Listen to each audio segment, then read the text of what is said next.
ৰেঙনি music award 2024-ৰ best Bihu singer খিতাপ দখল কৰিছে এইবাৰ ৰিচা ভৰদ্বাজে। আৰু ৰিচা ভৰদ্বাজে এই খিতাপ দখল কৰিছে মৰাণ বিহুটোৰ বাবে।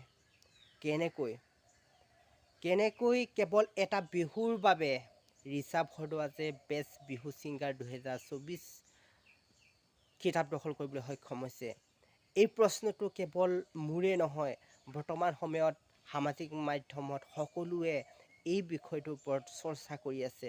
কেনেকৈ কেৱল এটা বিহু গীত গায়, এটা মৰাণ বিহু গীত গায় বেষ্ট বিহু ছিংগাৰ খিতাপ দখল কৰিবলৈ সক্ষম হৈছে।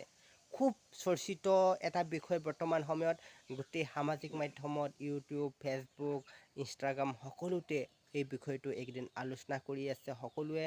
গতিকে মই আপোনালোকৰ মন্তব্য জানিব বিচাৰিছোঁ এই ভিডিঅ'টোৰ যোগেদি। কেনেকৈ সম্ভৱপৰ হৈছে সকলোৱে এই কথাটো উল্লেখ কৰিছে। ৰিচাই কেৱল এই মৰাণ বিহুটোহে গাইছে, আপোনালোকে তেখেতৰ চেনেলত গৈ চাব পাৰে।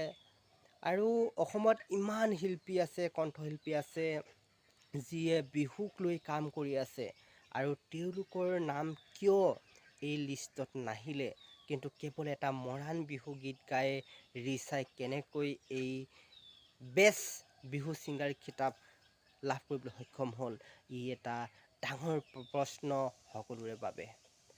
আমাৰ যদি ভুল নহয়, এই ৰিচাৰ মৰাণ বিহুটোৰ বাবেই ৰিচাই সমালোচনাৰ সন্মুখীন হ'বলগীয়া হৈছে।